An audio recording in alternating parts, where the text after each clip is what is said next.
Welcome back to Daytona and Duel 2 in the Bluegreen Vacations Duel at Daytona on FS1.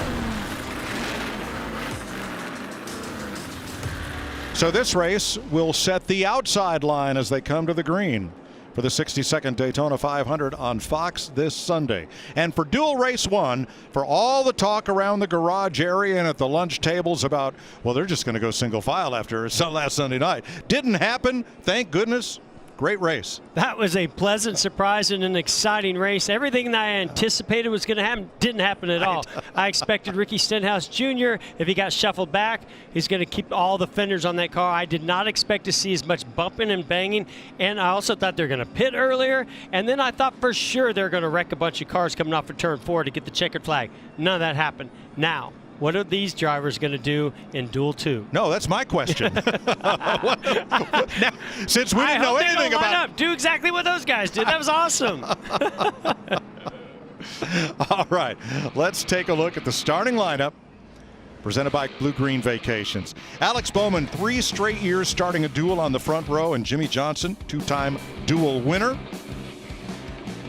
Kyle Busch with 3 duel wins, and William Byron, who led his duel for 15 laps last year. Eric Jones, he's our Clash winner from Sunday night. And you saw in the highlight Kevin Harvick, who won his duel last year. And one of our rookies in row 4, Cole Custer, in his first duel start alongside Matt Dibenedetto, who finished his duel last year in 4th place in first race with the Wood brothers. In row 5, Tyler Reddick, another rookie. He actually ran the Daytona 500 a year ago and finished 13th in his duel a year ago. Kyle Larson on the outside of him. Hard to believe this, yet to lead a lap or finish in the top 5 in the duel at Daytona. Kurt Busch, 2011 duel winner, and Michael McDowell, top 10 finishes in his last 2 500s. David Reagan in a one-off drive, 2-time Superspeedway winner in NASCAR. And Ross Chastain, top 10 in last year's 500. Ty Dillon's finished top 10 in his last 3 Daytona starts. Brendan Gaughan, who's locked into what he says is his final Daytona 500 at age 44, on time. Timmy Hill's going to try to race his way in, along with Corey LaJoie. J.J. Yaley has to race in. That's his only shot to make the 500. Brennan Poole in his first Cup start, and B.J. McLeod finished 21st last year in his only prior duel. Talked to Eric Jones last night at a function, and still laughing about this one. And they took a picture, a team picture in Victory Lane, comparing his Victory Lane with Terry Labonte's at Bristol back in 1995. Now you expect that kind of, Bristol's a meat grinder. You expect that kind of carnage at Bristol. Well, you certainly don't expect a guy to bring that car home in Victory Lane at Daytona, but let's dial him up. Eric Jones, Jeff Gordon up in the Fox Sports booth. You got me?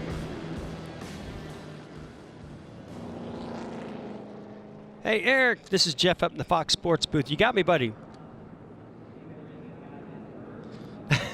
Well, that might be the same radio from the Clash. Let's try him on this second radio. We got. Keep it rolling here. Clean night. I think that sounds like him. Hey, Eric, this is Jeff up in the Fox Sports booth. You got me? I got you. All right, there you are. Hey, man, what a wild Clash on Sunday. Great job winning that race. But you came home with a destroyed race car. Can't afford to do that with this car. This is your Daytona 500 car. So, how much risk are you willing to take in this race to try to bring it home first? Yeah, hopefully different results, a different looking car. You got to go up and race and learn about your race car, but at the same time, like you said, you don't want to hurt your 500 car. This is the best car we've got for the weekend. We don't want to have to go to a backup. So, I'd love to go up there and be able to win it, at least have a shot to. It's always fun to win here at Daytona during the speed week. So we'll see what we can do. You got to balance it, though, risk versus reward. So we'll kind of see how the night goes and see how the racing is. And if it's not too wild, we'll go up there and give it a shot. All right, well, that first duel was a wild one, but a lot of fun to watch. We're looking forward to watching you in Duel 2. Good luck. Thank you. Thanks. All right, just as we have a different group of drivers on the track, we have a different crew on pit road. Here's Matt Yoakum. Well, Mike, Brendan Gaughan is locked in on time for the Great American Race, but tonight he'll be both dream maker and breaker for Timmy Hill and J.J. Yaley. Now, if Gaughan races his way in, then Hill makes it in on time. But if he drops to the back, then the highest finisher between Hill and Yaley makes the Great American Race. It would be the 7th start in the 500 for Yaley and the 1st for young Timmy Hill. Vince? Well, the duel, of course, sets the lineup for the Daytona 500. Kyle Larson has started at the rear of the field in the 500 each of the last 2 years, so there's nowhere to go but up for him. But Larson said he has one specific goal for this duel, and that's bring that 42 home undamaged. They don't want any damage to this Daytona 500 car because he believes that'll give him the best shot to win on Sunday, and that's what counts most. Larry? Yeah, you know, Mike and Jeff and Vince, I always liked being in the second duel because that way I could watch the first duel and get a lay of the land, see what the strategy was, see how the cars were handling. The number one takeaway from me from Duel 1, communicate with your driver. I don't know about the group chat. I don't know what Sarah said on the party line. Make sure your driver knows when he's coming to pit road under green, Mike. Thanks, Oh, Larry. I hear you, Larry. Absolutely. Tonight's Ford Performance Track Facts. Last year, Ford swept both the duel races. Kevin Harvick and Joey Logano.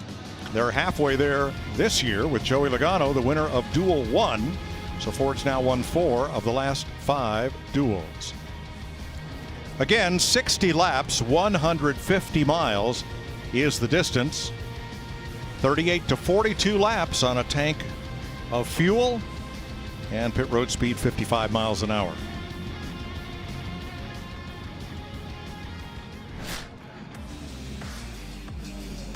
Fans staying at the Bluegreen Vacations Daytona Seabreeze gearing up for today's duel. From a pool float race to relaxing on the beach deck, fans got a race day experience without having to hit the track.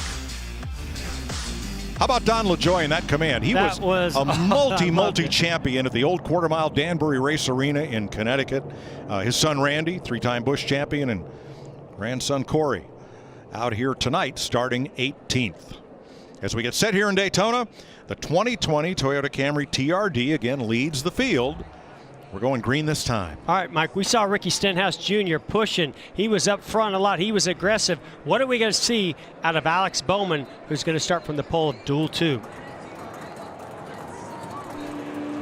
9 Chevys, 2 Toyotas. The rest are Fords. Green flag in the air.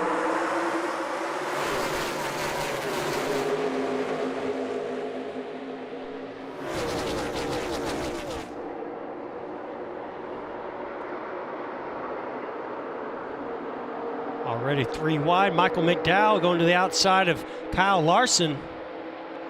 Oh, look at Harvick. Now, I tell you, Harvick is the guy to watch in this race. You got Matt Dibenedetto on his rear bumper, going to give him a big shove. William Byron going backwards. And Jimmy Johnson backing up. Matt D trying to get something going with Harvick. Johnson just ahead. I think that they will get together and start working their way forward, but already a big difference. A lot of sparks out of that 48 car of Jimmy Johnson. But we saw where that outside lane just did not line up and stay in line, and that's what broke them up, and now that inside line is pulled ahead a good bit. Alex Bowman leads lap 1. He had a couple of taps from Kyle Busch, but Busch has not peaked out yet from second spot. He's got Eric Jones as his wingman, filling up his mirror. And again, just like in race 1, early laps, a lot of sparks, low air pressures, and these guys, the cars are getting down into the racetrack and dragging a lot. As we see Kurt Busch in the middle, as again Kevin Harvick loving that outside lane, taking him 3 wide. Johnson regroups in 7th. Dibenedetto outside in 8th. Kurt Busch going to have to regroup all the way at the back of this field. Teammate alongside of him with Kyle Larson.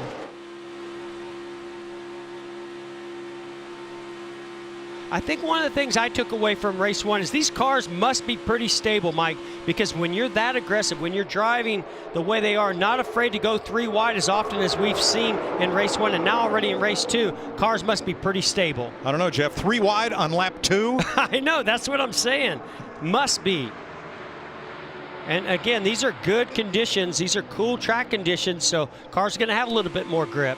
Reddick backing up a bit in the middle. There's Timmy Hill in the 66. Has to race his way in. There's Corey LaJoie in the 32. Yeah, already both of these guys have gone by Brendan Gaughan.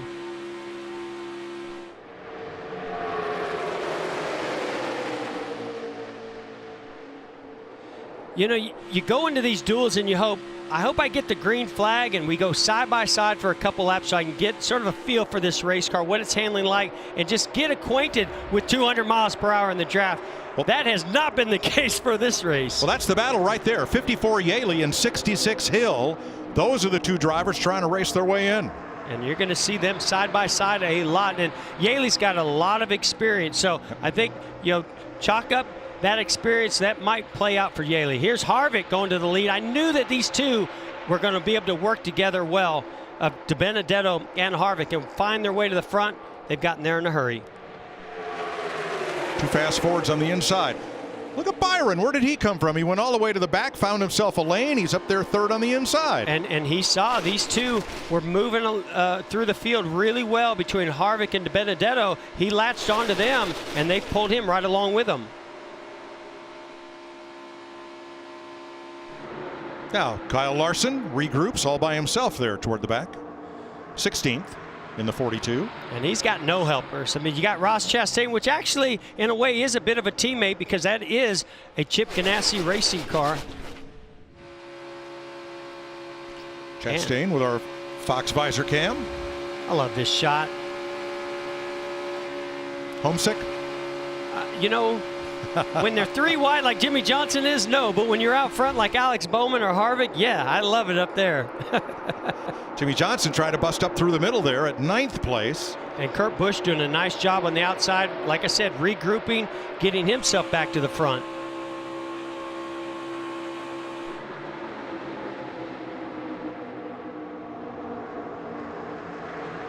You saw a big shove from the 20 of Eric Jones to his teammate Kyle Busch. Went up there and got him right to the rear bumper, the 88 of Bowman.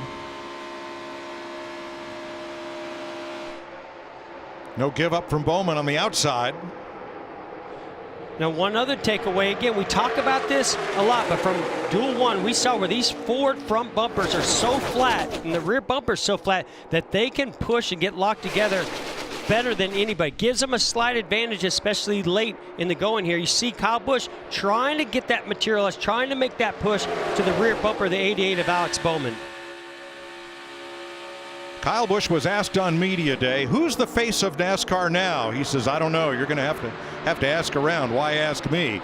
They said, well, who's the best driver in NASCAR right now? And Busch straightened up and said, you're looking at him. I love it. I love it. And you know what? When you come off of a champion run like he did, right, you can say that. Rookie Cole Custer on the inside, 4th in line on the inside. And the Stewart Haas 41. 3 Fords, 2 Chevys up there. You can see William Byron going in, trying to get to the outside edge of the rear bumper of Dibenedetto. When you're going to push, you want to be on that outer corner because that's going to keep the car going straight, not turn that car around. Vince? You guys taking a look at that 41 of Cole Custer, and he looked and sounded so calm and relaxed when I talked to him before he got in the car tonight. But then his dad, standing a few steps away, not so much so. And I asked his dad, Joe Custer, I said, who's more nervous, you or him? He said, there's no doubt about it. The dad is always more nervous. No problem for the 41 of Custer so far, Matt.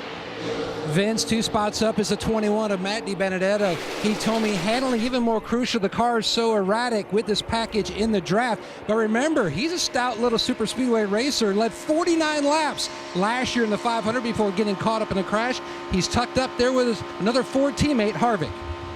New team for Dibenedetto. Paul Menard retiring in the offseason, vacating the Wood Brothers ride, and Matt D has stepped in. Says he's having a ball. He says they're old school, the Wood Brothers, and they're fun. I think they're a great combination. I think they're going to have a lot of fun and a lot of success this year, but especially I think of that team here at Daytona. Matt had such a great Daytona 500 last year. We know the Wood Brothers' history here at Daytona is just one of the best, so they're going to have some fun.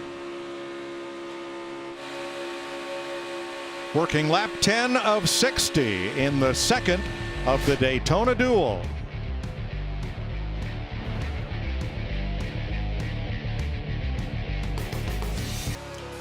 "12 laps complete in Daytona." Aerial coverage provided by Goodyear. Chase the possibilities. Unlock discovery at every turn. Goodyear, more driven. Kevin Harvick continues to lead, but one thing you hardly ever see is Kyle Busch get shuffled. He went from 2nd to 13th. Now, with only 2 Toyotas in the race, part of the plan? Well, I don't know. It's his teammate, Eric Jones. That's very surprising. I cannot imagine this is a part of the plan. I didn't see him with his hand out the window. I don't know if Eric Jones is trying to block a run coming from the one behind him of Kurt Busch. But you see something, like you said, Mike, very rare for Kyle Busch to go to the back like that and get shuffled. But that outside lane, since he has gotten shuffled, I thought they've made a little bit of ground up on our leader, Kevin Harvick. They have. Alex Bowman is leading that outside lane back toward the front. You've got 2 Fords locked together on point. There's Harvick and Dibenedetto. Then the Chevy of Byron on the inside and the Ford of Custer. 14 laps complete, and Larry, looking back at duel number 1, what's your thinking on this pit window? Yeah, they actually ran a little deeper into that first duel. I thought about lap 19 or 20 we would see them coming, but the Chevrolet teams, they came at about lap 23. 1 lap later, the Toyotas. And the Fords, they were going all the way to lap 30. They were almost splitting this duel in half. I still believe once we cross lap 20, you'll start to see some of them group up, come to pit road, probably for fuel only. Well, Alex Bowman has done it. He's brought that outside line back to the front. That was so impressive. I mean, you see, you got about even amount of cars in the outside lane versus the inside lane, and so all it takes is for you to get a car like Eric Jones to your rear bumper to give you that shove, and we see here already both of these cars, Kevin Harvick and the 88 of Bowman, fast race cars.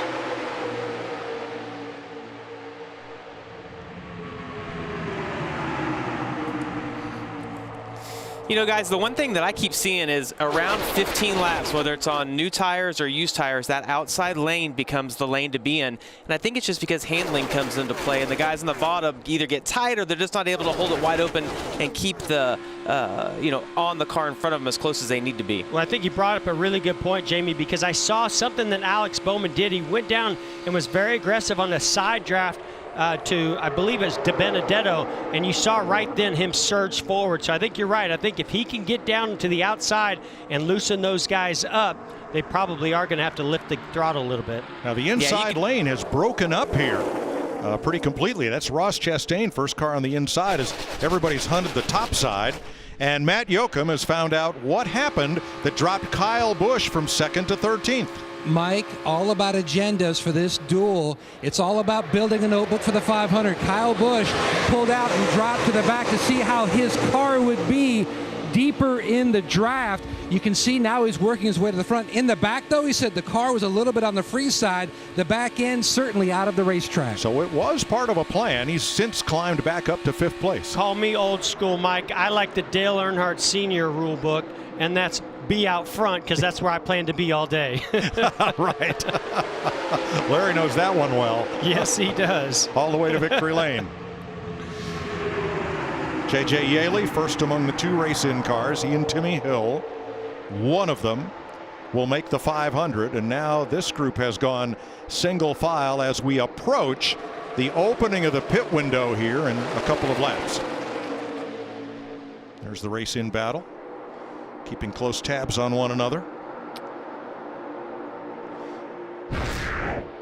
Brendan Gaughan has dropped further back. He's in the race on time for Sunday, so the race in is between these two, Yaley and Hill.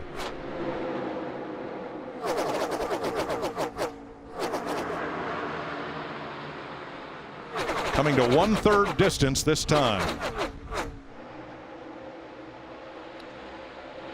It's been another great race so far, Mike. I mean, we saw side by side for several laps, 15, 16 laps before they started getting single file like they are right now.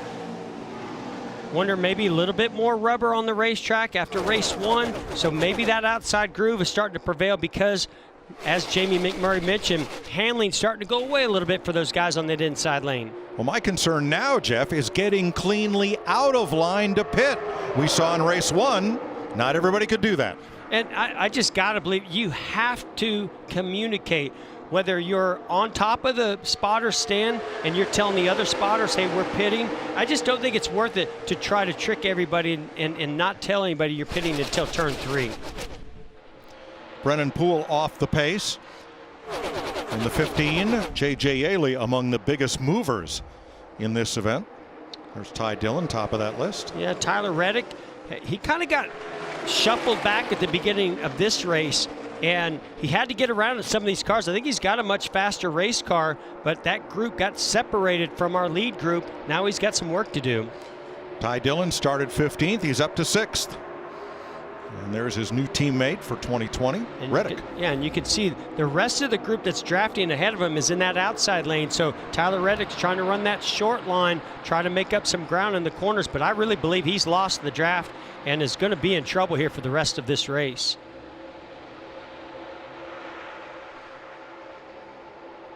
Caution free through these 21 laps so far.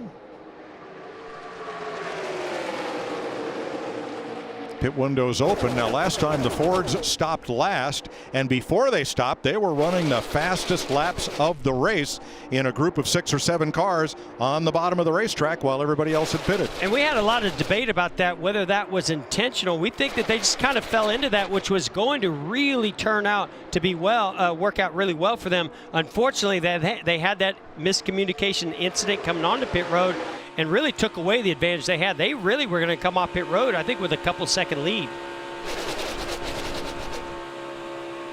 Bowman comes off the high side, won't be pitting this time. Brings that single file train down to the line. 14 cars within 1.5 seconds. And you just got to think, I know Jimmy Johnson's not thinking about this right now, but each one of these events that he goes through could be the last time he experiences that. At this time. That's Alex Bowman's radio. There are 4 Chevrolets in the top 7.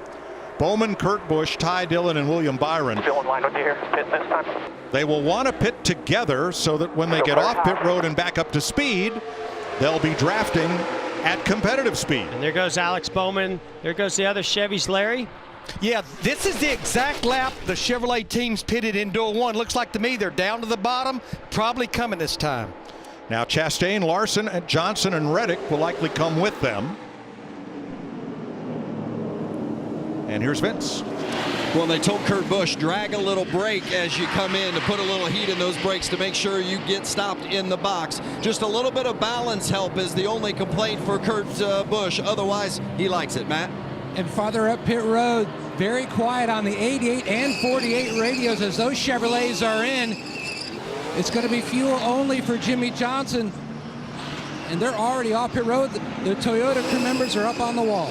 9 Chevrolets pitted together and exit together with fuel only. So the 2 Toyotas and the 8 Fords still on track here at 24 laps. Now, what's a little bit different here is we saw that in that Duel 1, they were lined up together and making great lap time. Right there, you saw they went to the inside of the 34 of McDowell. Will they line up and try to just run this out as long as they can to get that advantage like we saw in Duel 1?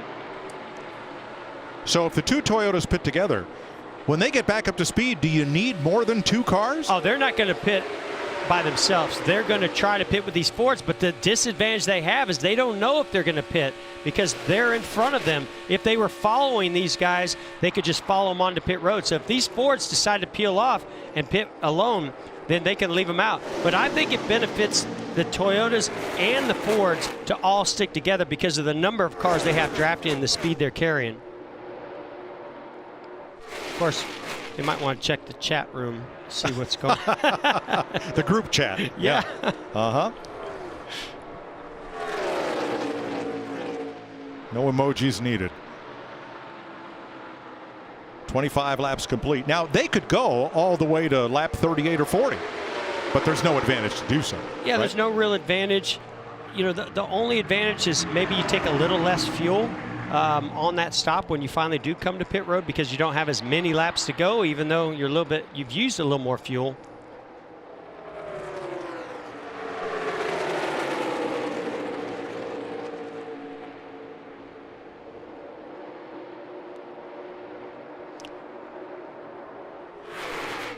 Brendan Gaughan goes a lap down. Now he's already made the Daytona 500 on speed. These guys are racing hard, though. They know what this means. This means starting the Daytona 500. One of them will, one of them won't. That's what's at stake here. Talk about give and take. There's no give and take happening right here between these two. Well, that swing is about $250,000 whether you start this race or not, or whether you have to go home tonight. Now, B.J. McLeod, the 52, is locked into the race. He's a teammate to Yaley, Rick Ware Racing. McLeod from Florida did not get to run a qualifying lap. They had problems and changed engines prior to the duel, but he's going to try to help his teammate here make the race. Well, it looks like maybe Corey LaJoie's trying to help out Timmy Hill, and that 66 he's getting a little drafting help from Corey LaJoie in the 32. They're just side by side. This could get pretty interesting to watch. Maybe that green flag stops what's going to make the difference. Well, it would be throwing the biggest dummy if the two Toyotas found themselves on the racetrack with all those Fords behind them slamming on the brakes and heading for pit road without them. They're done, Mike. If they come by themselves, their race is over if a caution does not come out, because they will not be able to run near as fast as those larger group, those larger drafts. Chevy's led by William Byron from 12th on back. And you can see we kind of got a similar situation with Jimmy Johnson, and I believe that's Ross Chastain. They've lost the 4 ahead of them in Bowman, Larson, Kurt Busch, and Ty Dillon. And I think Byron's in that group too. Not only are Timmy Hill and J.J. Yaley racing side by side, they're in the top 10. Right. Halfway next time by. So again, I really see these guys doing a very similar strategy, the Toyotas and Fords, of what we saw in Duel 1. They're using the draft, using their group to run as long as they can, try to build up an advantage before they come to green, to those green flag stops. Larry?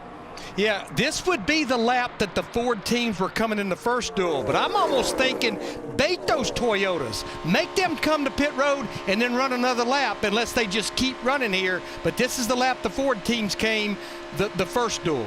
Not this lap, Larry, because they're on the outside with slower traffic.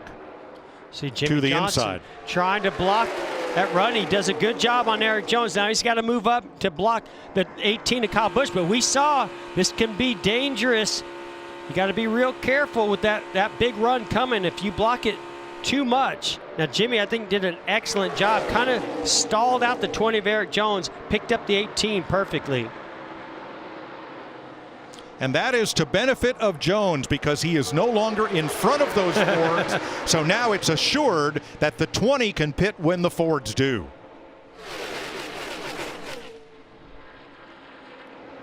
They will have to come in the next 7 or 8 laps.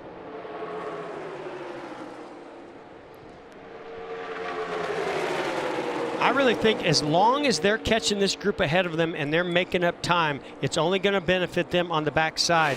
Jamie, what do you think? You picked up on that in the first race. Yeah, I mean, I've been watching them, Jeff, and they're running a half, 3/4 of a second faster than the Chevys that pitted earlier on. And now, you know, they've had the benefit of the draft of some of those guys that lost that lead draft. So this, if there's no caution, this is a home run for Kyle Busch, Kevin Harvick, Matt Dibenedetto, those guys that stayed out. If we don't get a caution, I think they're going to be 4, 5, 6 seconds ahead of those guys that pitted earlier. How is Kyle Busch going to know when the Fords are pitting, and how much time will he have to react? Yeah, I mean, there's no way unless they tell Kyle Busch that they're pitting. Now, he can look in his mirror. I mean, hey, he's a 2-time champion. He might be able to pull something off like that, but I really think unless they tell him and include him in their plan, or maybe they listen on the radio, maybe he knows what lap that they're going to come in. All 4 below the box. Sounds like they're coming. Now, they've got to be careful of that same situation. They've got some cars mixed in there that have pitted. I'd have my hand out the window right now. Yep. You can see Reddick knows they're coming. So does Chastain. So they go to the high side. And here they all come. led by Kyle Busch. 2 Toyotas and a bunch of Fords, Vince. Well, 22-year-old Cole Custer in that red 41. He's got 3 Cup starts to his credit, but he's in the duel for the first time, and the car got really tight toward the end of that run, so they're going to make an adjustment on it to try to give him a little bit more of a handling car. Matt? Look for the strategy up and down pit road. Cars going with right side tires. The 18 of Kyle Busch was losing overall grip, as was his teammate Eric Jones in the 20, and they're away. I thought that would split up that group more than it did. Dibenedetto and Jones got right side tires. And they had to sit on pit road a little bit longer to take more fuel, so that allowed them to take those right side tires and not really lose anything. Michael McDowell stops. Now Corey LaJoie, J.J. Yaley making their stops. And we cycle back to Kevin Harvick. Here's William Byron leading Ty Dillon, Kurt Busch, and Larson. Look at this big lead that they have. Now they've got to get organized. They've got to get together because these guys are all stacked on top of one another, carrying a great amount of speed into turn 3. If these other Fords and Toyotas ahead of them can get organized, again, that advantage goes to those drivers and teams. Timmy Hill and J.J. Yaley pitted at the same time and exit together. That battle will continue for the next 26 laps. I think that was really well executed, and I got to give Cole Custer a lot of credit because, you know, he's a rookie. That was one of the first times he had to make a green flag stop. A lot of pressure on him. They all came to pit road, I thought, really, really well.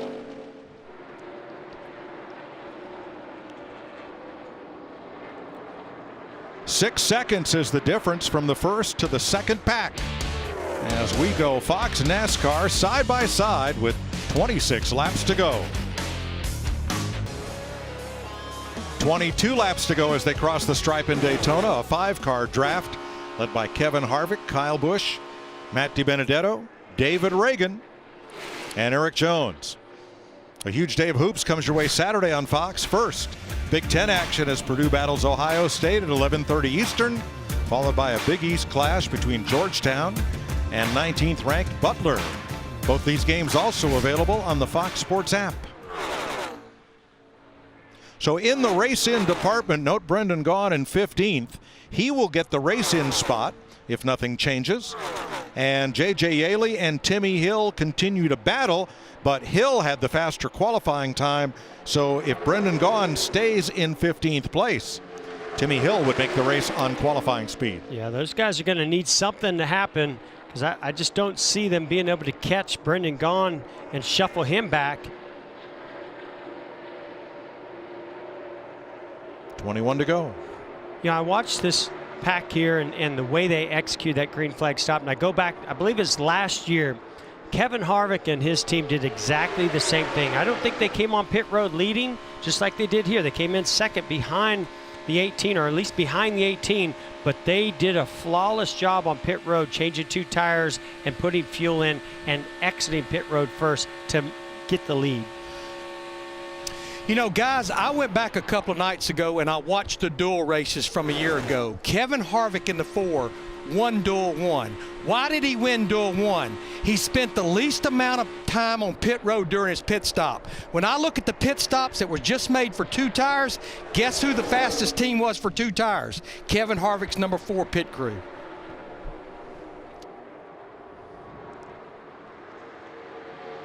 Oh, are we any faster than that Chevy pack? Yeah, we're good right now. Say they're all going to stay in line, the guys in our group behind us till the end, so let's keep digging, making time.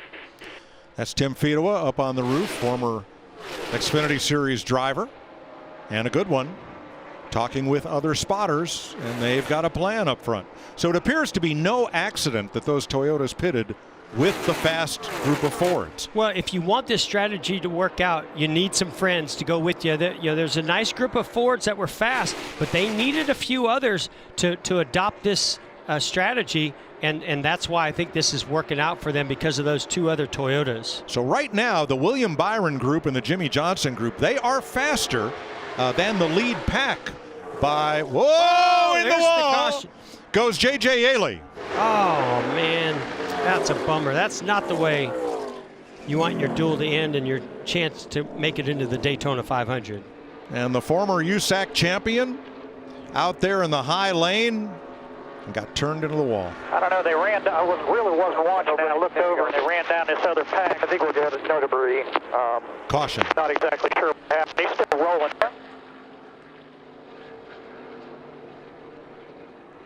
Corey LaJoie on pit road. And you saw William Byron was threading his way through some of those cars that they had caught. Here's a replay. Looks like the 54 of Yaley just gets clipped in the right rear quarter from the 32 of LaJoie.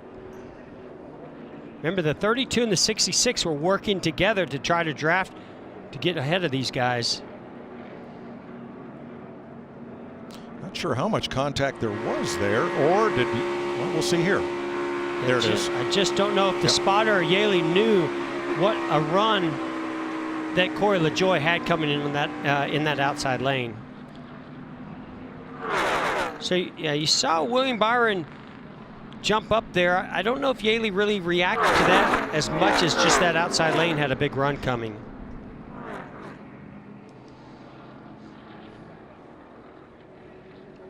And just as in race 1, the first caution of the event takes out one of the hopefuls trying to race his way into the 500. In this case, former USAC champ J.J. Yaley.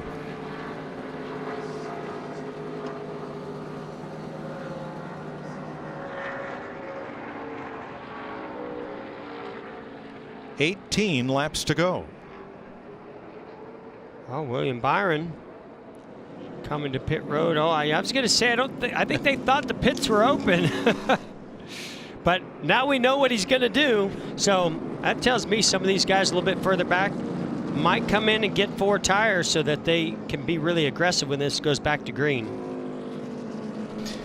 Yeah, I think when I look at the front, we're going to go back racing probably with about 13, 14 laps to go. If you're up there in the top 5 or 6, yeah, you're going to stay out. But if you're back there like Alex Bowman, Jimmy Johnson, Tyler Reddick, come get you 4 fresh tires. Make that thing drive better. Here's William Byron's radio. Not open, don't pit. If it's supposed to stay up. There you go. Good job. Yeah. Good for it. Thank God for live TV there. Always here to help you out there, checking out.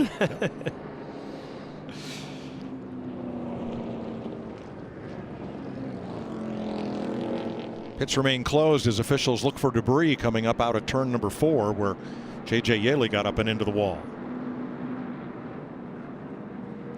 All this leads to Sunday, the biggest day in stock car racing. Every dream begins with a dreamer. Dale Earnhardt will win the Daytona 500. This is the race where legends are made. They've all envisioned hoisting this trophy. Whose lifelong dream will become a reality? It's the Great American Race. Coverage begins 11 a.m. Eastern.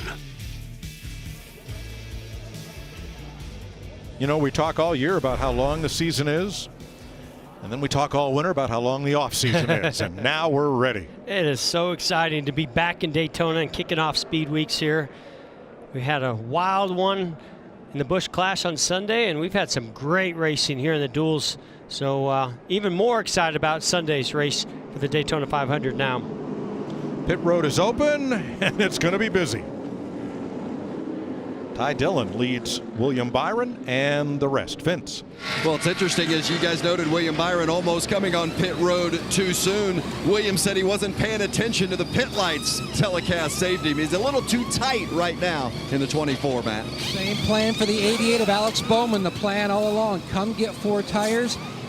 The 48 of Jimmy Johnson was relaying to his team that the car a little edgy later in that run, especially up against the wall, but Bowman wanted to come get fresh tires for better handling for the run to the finish.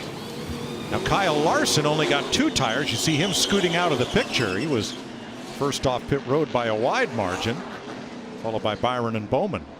Well, and I think Larson just felt like he needed some track position. Maybe he feels his car's driving plenty good enough. The guys he's going to be racing against ahead of him anyway, they took 2 right side tires.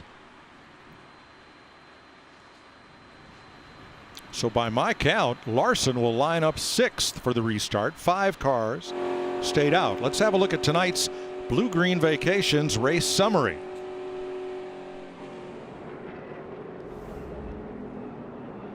Joey Logano, again, the winner of Duel 1. Justin Haley races his way in, and Reed Sorensen on his qualifying time from the weekend will be in the Daytona 500.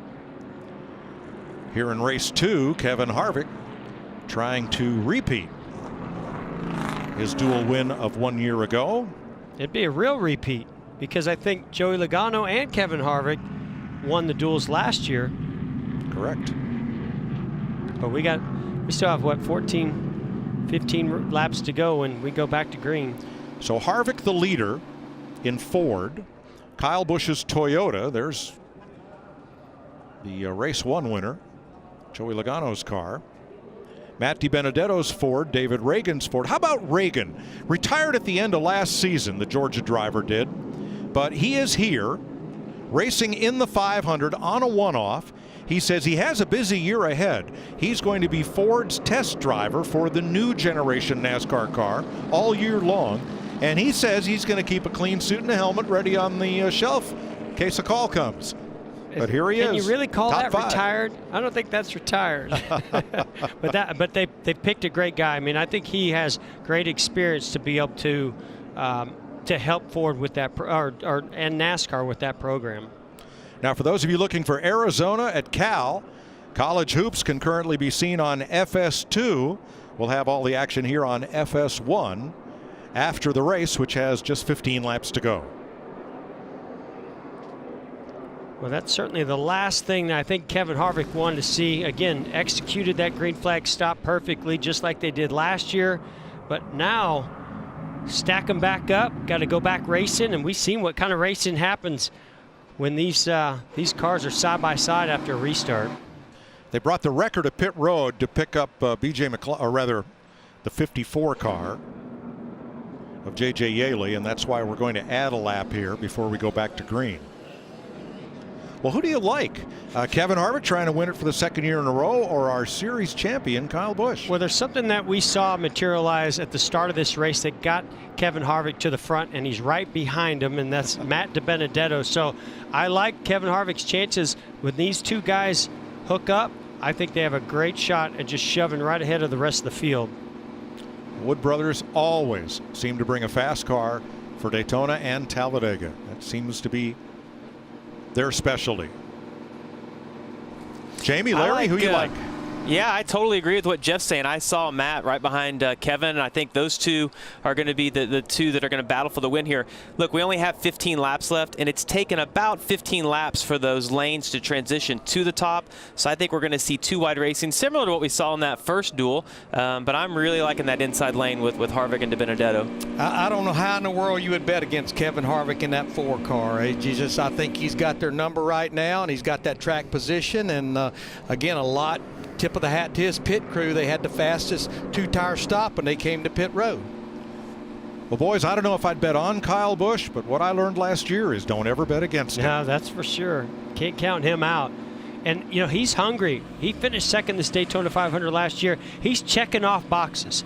And one of those boxes that he has yet to check off is that Daytona 500. Now, does that mean he has to win this duel? No. But I just think it's a statement that he wants to make and get the absolute best starting position on Sunday in the 500 to go try to get that first victory. Well, Harvick is trying to equal history along with Joey Logano, because only once in the history of the Daytona International Speedway have 2 drivers won their dual races 2 years in a row, the same pair of drivers, and they're both Hall of Famers. Joe Weatherly and Daytona Beach's own Fireball Roberts, back when these races were 100 miles, 1961 and 62. They won the then called the Twins, now the Duels. They won them back-to-back years. Well, that'd be some pretty good company to be in.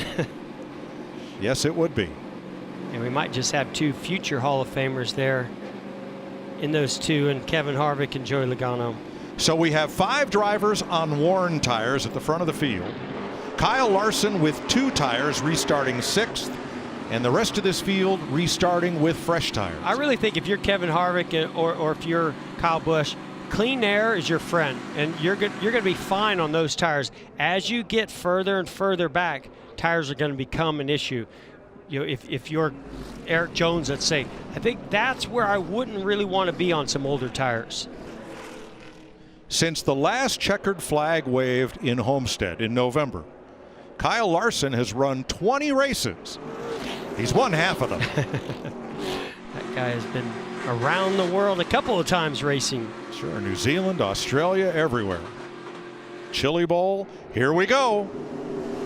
13 laps to go, green flag.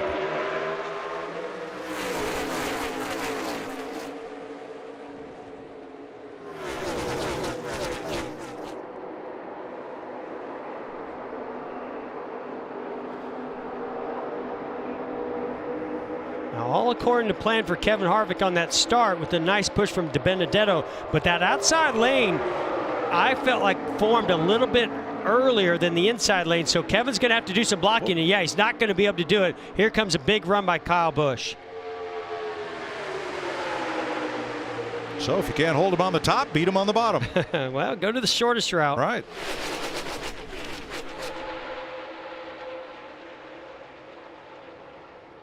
"12 laps to go, Vince." Well, you guys noted the 36 of David Reagan officially retired at the end of last season for full competition, but always seems to run well here at Daytona, and there he is finding himself in that top group, but they are right on the number fuel mileage wise, so keep an eye on that 36. They think they've got enough to get to the finish, but they're not quite sure. Well, and right now Kyle Busch is wanting that 36 of David Reagan to close up that gap, and here it comes. But that inside lane right now is maybe formed up a little bit better, except for that big push by the Ford. Reagan got there, and he's going to push Kyle right up even with Kevin Harvick for the lead.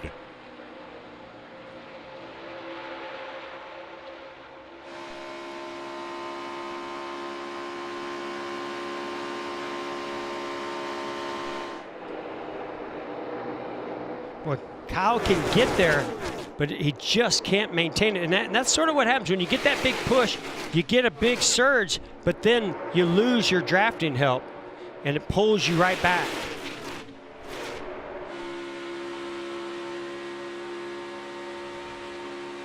You see Jimmy Johnson trying to slow down that outside lane. Oh, Tyler Reddick making a pretty aggressive move to the outside to go 3 wide around Cole Custer. And that's not going to pay off. Oh, that didn't work. Nobody went with him. Hard for rookies to find help, I would guess. Especially when the guy you're trying to pass is another rookie. Yep. Harvick was asked in the media center today, where do you want to be here on the last lap? He said, always out front. Always in a position to try and control your own destiny. Yeah, I mean, you saw right there, he kind of tried to control both lanes when he knew the run was coming up top by Kyle Busch. I would rather, I agree, you want to be up front, because if those guys start racing behind them, as we see Kyle Busch move to that inside lane, they start racing one another, and usually the run doesn't materialize like it used to, like you think it would. 9 laps to go. And the outside line is gone. And here Ross Chastain having to actually get out of the throttle a good bit as they go into turn 1. We haven't talked a lot about this. Is a big rear spoiler in the back of this car with a lot of horsepower punching a big hole, so you get a huge draft. That's why Chastain is getting out of the throttle. Kyle Busch not content. Nope. He's going to go to the outside. Ty Dillon with some help from Ross Chastain. And here comes Kyle Larson to help.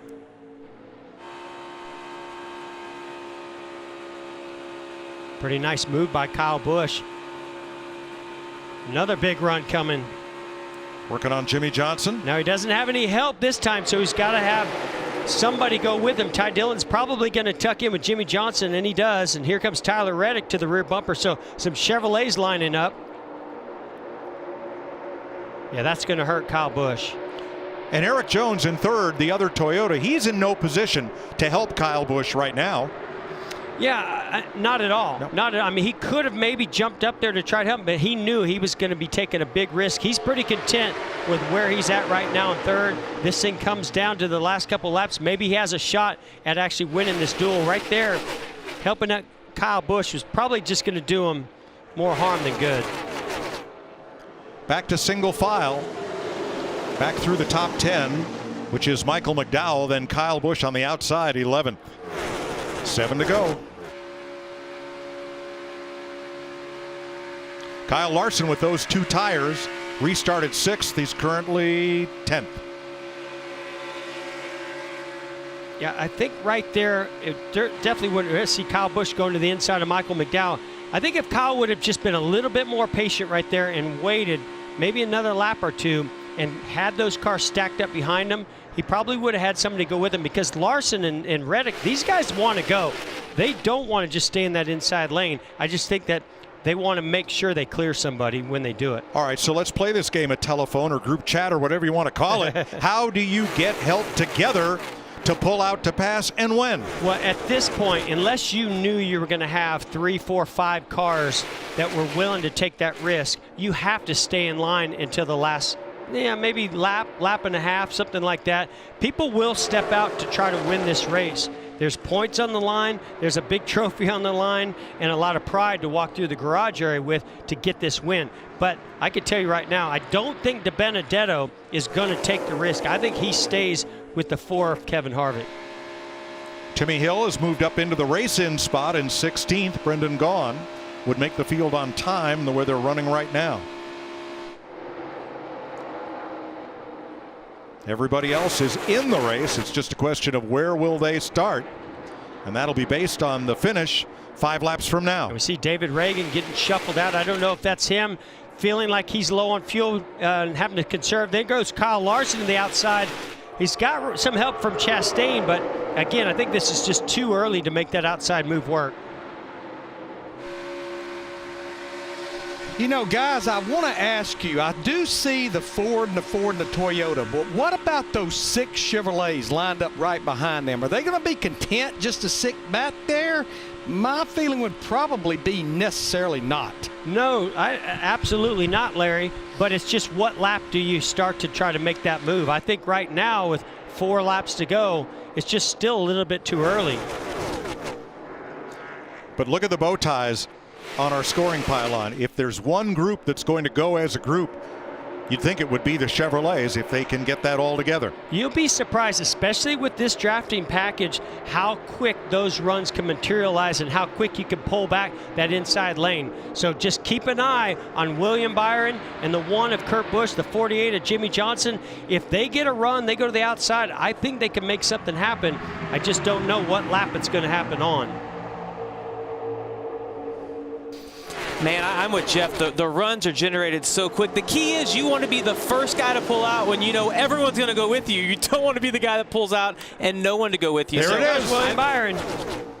William Byron to the outside. He's got help. Matt Dibenedetto up to block. And this is now you're just stuck out there. You're Kevin Harvick. You got no momentum. Here comes a big push. Jimmy Johnson, the 1 of Kurt Busch. Watch this run that the 24 Byron's going to get down the back straightaway.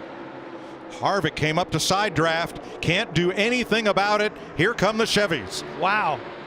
That was a little earlier than I thought they were going to go, but so far so good. It's worked out. Now what are they going to do for 2 more laps? Harvick needs Dibenedetto to his bumper.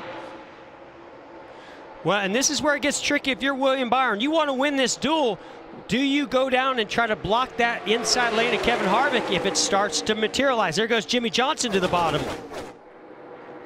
Yeah, I think William's got to get right down in front of the 48 of Jimmy Johnson. 2 to go. Terrific move by Byron and that whole Chevy group to go with him. Well, and I got to believe he knew somebody was going to go with him, so he was in great position. But this thing is anything but over. Look at him bounce around as Jimmy Johnson gives William Byron a push. I mean, I think right now William can get that far out because it's his teammate Jimmy Johnson. If that was anybody else other than Jimmy Johnson, I think that's too big of a gap. 1 to go. 1 lap to go, sponsored by Credit One Bank. Byron to the top, and Johnson with him.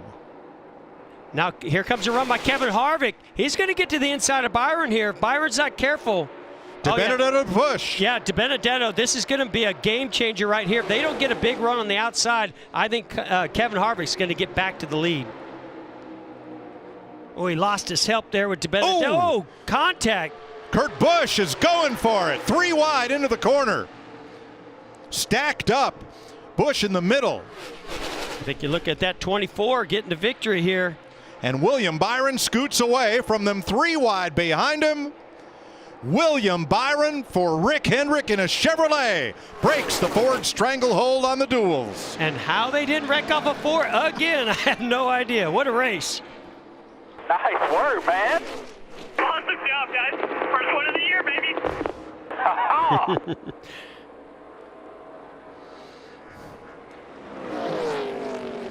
That was beautiful, man. Nice work.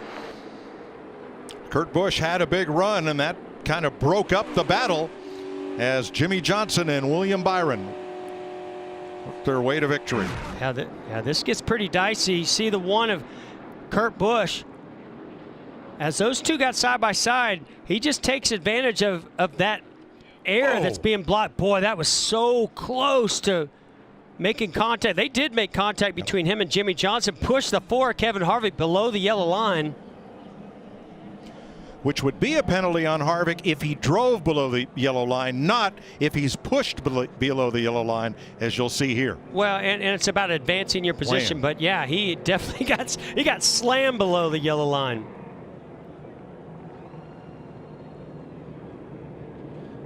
I tell you what, those guys that were in Duel 1 that didn't get, that were watching this race, I think they learned a lot about what you can do.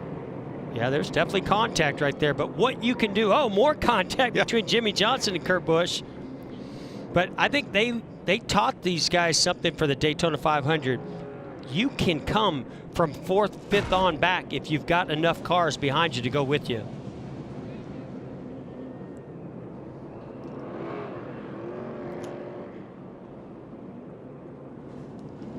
And Timmy Hill will be in the Daytona 500. He races his way in, finishes 1 spot ahead of Brendan Gaughan, who makes the 500 field on his qualifying time.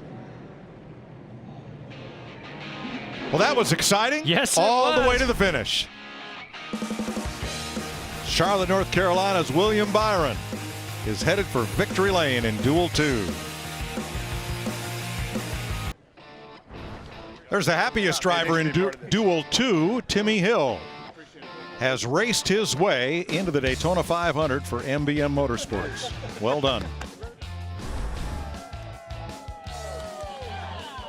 William Byron gets to celebrate a dual win at Daytona. Matt? Mike, the first car on the restart with 4 fresh tires, so 3 to go. Was that the designated go lap to pull out and make the move, or did you just feel it? No, we didn't really have there wasn't any Chevy orders or anything like that. We just did a good job of working together. Kurt was a great pusher and great helper, and I really had a lot of trust in him.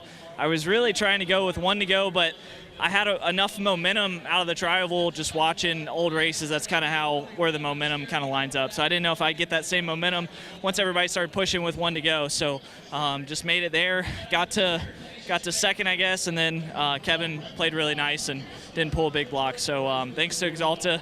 This car looks really good. I'm sure it was beautiful under the lights, so excited for the 500. Lessons learned watching old races, Vince, certainly pays off with a W tonight. I think that's the first time I've ever heard anybody say Kevin Harvick played nice. Was that really what was happening? When they're coming that fast, it's putting a lot of risk up to block, and we've seen how that worked out. Just got to thank Busch Light and our Pit for Busch Ford Mustang. We had a great car tonight, and the guys did a great job. We were able to get on the pit road, had a great pit stop, and put ourselves in position to have a chance there. Matt D, he was a heck of a pusher, but he was really the only. It was kind of 2 against the rest of those Chevrolets, and we held our own tonight. So I think we've got 2 fast Ford Mustangs. Just got to thank Mobile One, Hunt Brothers Pizza, Jimmy John's, Ford, Outback, Mobile, everybody who helps us on this car for making it fast. Saw a lot of speed out of that Ford. Thanks, Kevin. Mike? Well, he led a lot of laps tonight, 33 of them, in fact, more than half the race. And a really veteran decision by Kevin Harvick to recognize what a big run was coming and not to block it to cause a big wreck like we've seen earlier in the week. So the front row was settled last weekend in time trials. The inside lane will then have 4 Fords. The outside will have those 3 Chevrolets that finished at the front as we get set for a battle royale in the Daytona 500. Eric Jones will be the first of the Toyotas on the grid back in row 7 with Truex in row 8. Yeah, certainly wasn't a great duel day for those Toyotas. I expect them to be a real factor in the Daytona 500, though. Yeah, they were outnumbered, but they're certainly not outpowered or outhandled, as they proved here last year with Denny Hamlin's win. A lot of rookies in this field. A lot of contenders further back. Kyle Busch finished 13th in his duel tonight. I mean, look at those rows. You got Clint Boyer, Chase Elliott, Denny Hamlin. Only 2 cautions, 1 in each race tonight, but each meant that a contender had to go home. Daniel Suarez in race 1, J.J. Yaley in race 2, and Chad Fincham. Vince? Worth Kurt Busch, did you make that elusive move to avoid Jimmy Johnson, or were you going for it? I was going for it. My team put me on offense with 4 fresh tires, and I had a run with the 13 car behind me in the middle. I knew Johnson was doing all he could to go with the 24 and to win, but only thing I did wrong, I needed to close the door on Harvick. Everybody started to close up, and I just needed to be more aggressive to close the door on the bottom and have a run in the bottom lane. But I went for it with the Monster Energy Chevy. Got 2 scratches on it, but they'll buff it out. Well done, Mike. That flat paint doesn't take a lot of buffing, does it? All right, the Gander Trucks race tomorrow on FS1 as Alex Bowman soaks race winner William Byron. The Xfinity race is on Saturday on FS1. Clint Boyer and Brad Keselowski join the telecast, and the Daytona 500 Sunday is on Fox. Coming up next on FS1, the Arizona Wildcats versus the California Golden Bears. Joey Logano in a Ford, William Byron in a Chevrolet are the winners in the Bluegreen Vacations Duel at Daytona.